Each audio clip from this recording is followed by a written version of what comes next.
Boa noite, irmãos. Graça e a paz seja com todos.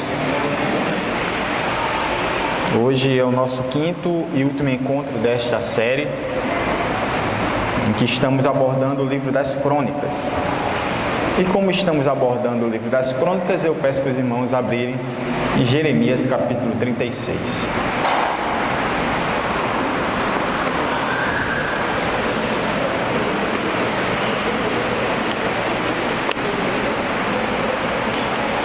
Quantos irmãos abrem? Há neste mundo muitas maneiras diferentes com que as pessoas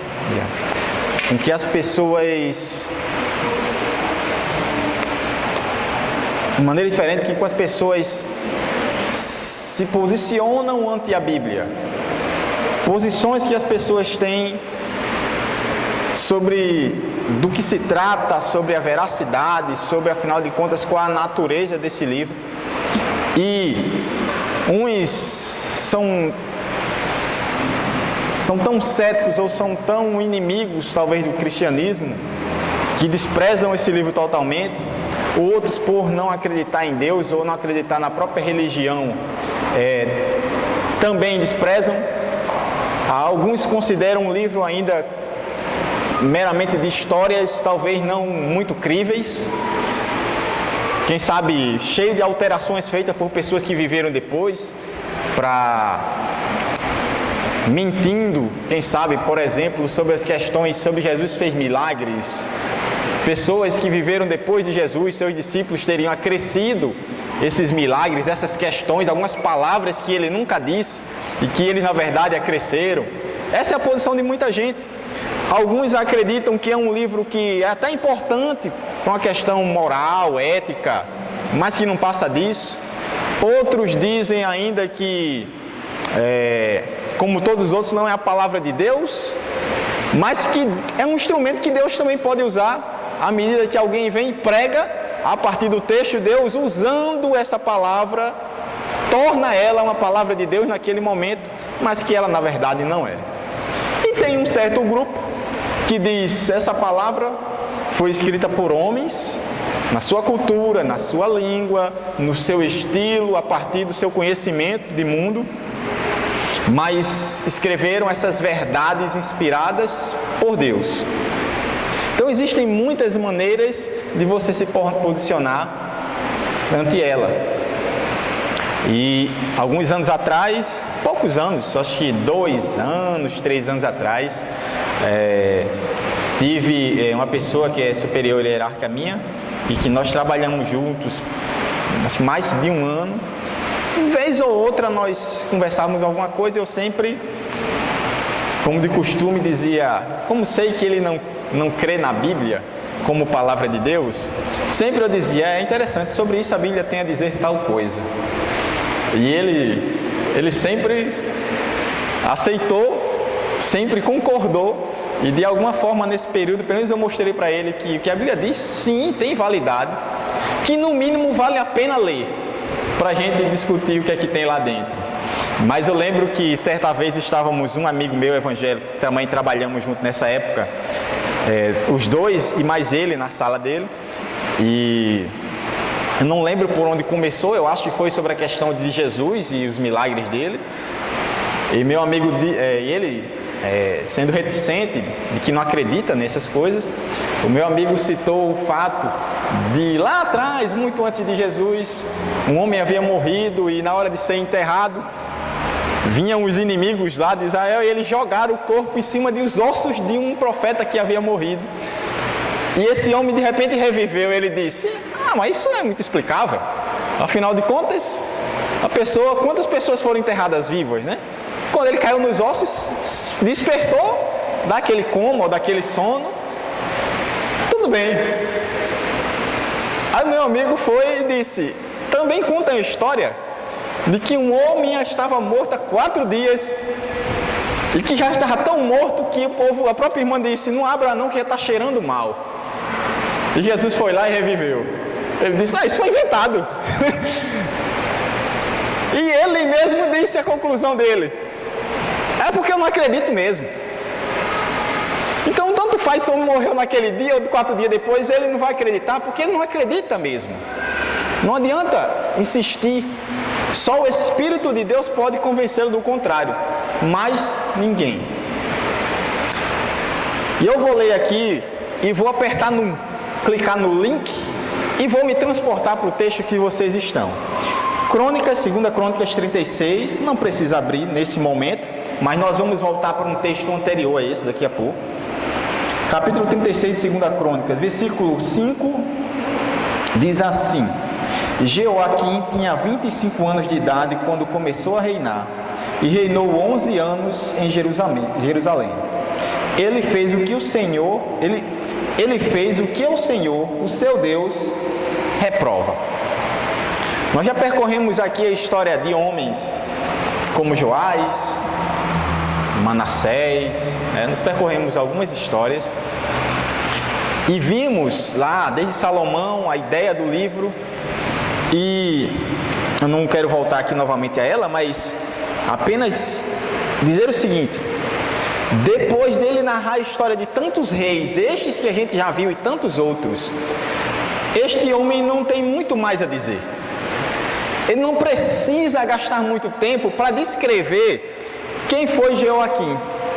Porque quando você olha para todos os reis anterior a ele, que você vê escrito, fez o que era mal aos olhos do Senhor, ou o que o Senhor reprova, ou termos semelhantes, você já tem tudo o que se tem a dizer sobre este homem.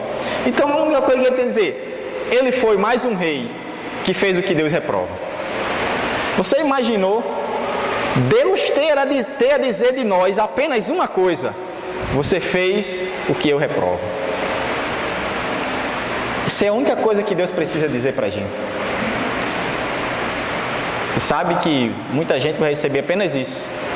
As palavras de Jesus foram muito duras quando ele disse que será dito naquele dia para alguns: nunca vos conheci. Ele está falando para pessoas que diziam conhecê-lo: apartai-vos de mim. Pois este homem, Jeoaquim, foi um homem assim, um homem ruim aos olhos de Deus. E o que se pode dizer do reinado dele é que ele assumiu o reino quando o Egito dominou Judá. Depois o seu irmão levou o irmão dele embora e o colocou no poder, mudou seu nome de Eliaquim para Jeoaquim, e sob o domínio dos egípcios ele reinou. Só que a narrativa não coloca, mas em algum momento do seu reinado a Babilônia tomou o poder e dominou Judá, e agora ele permanece reinando, mas não mais dominado pelos egípcios, e sim pela Babilônia. Ele chegou a se rebelar e também foi deposto. Basicamente é a história desse homem. Ela parece ser muito simples, mas é um homem que traz um péssimo exemplo. Ao que parece, ele foi levado, no fim da sua vida, foi levado aprisionado para a Babilônia, mas existe uma certa dúvida quanto a isso, porque diz que ele foi algemado para ser levado, mas não deixa muito claro se seria levado realmente.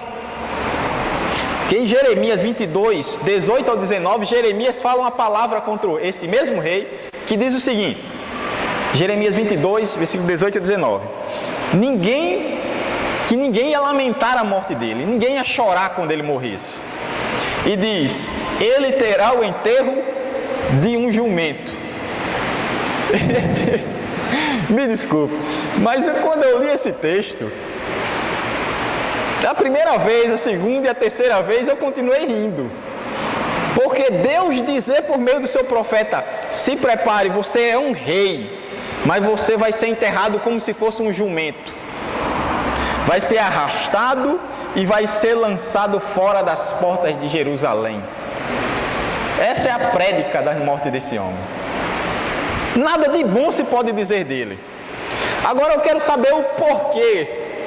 E aí a gente não vai ser muito longe, quando a gente estudou Crônicas, vimos até aqui, é porque o seu coração é de alguém que não só não ama, alguém que despreza a Deus. Ele não está nem aí para Deus. E vamos ver como é que isso vai se refletir na vida dele. Um homem que mandou matar profetas. Um homem que quis matar Jeremias, não matou por pouco. Mas alguns outros profetas ele matou. Homens que falaram contra ele. Homens usados por Deus para alertar o povo e o rei a se arrependerem dos seus maus caminhos, porque senão viria a destruição.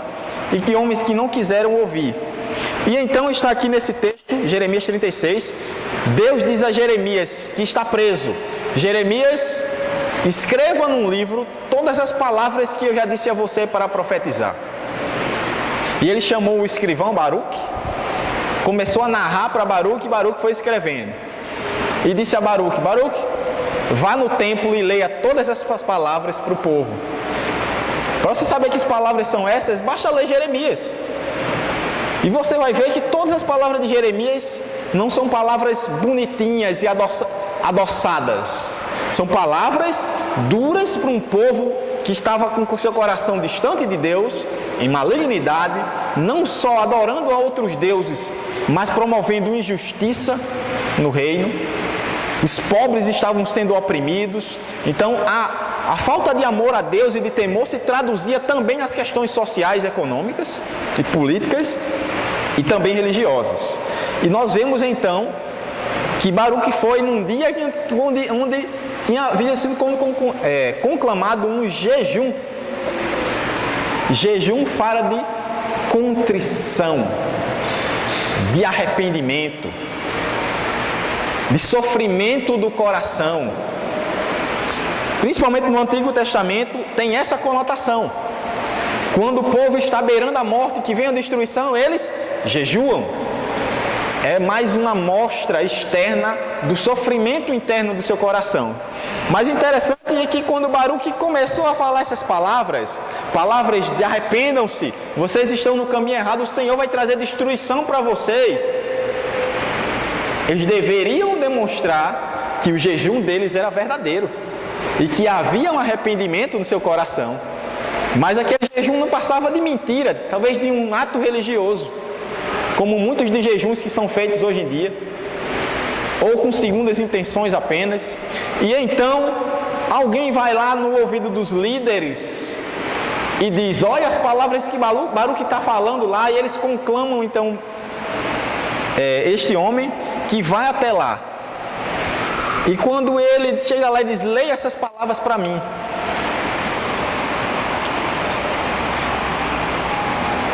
Desculpa, irmão, deixa eu só conferir aqui.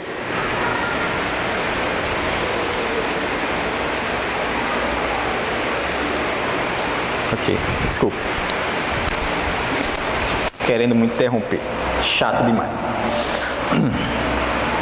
E esse homem lê as palavras para aqueles homens e o texto nos diz que eles ficaram com medo. É a primeira coisa que diz. Mas não garante-nos o texto se eles ficaram com medo do juízo de Deus ou com medo do rei. Não garante aqui o texto. Mas nos diz uma outra coisa. Eles identificaram aquelas palavras como palavras de Jeremias. Essas palavras só podiam ter saído da boca daquele homem. O que se pode dizer daquilo que sai da sua boca?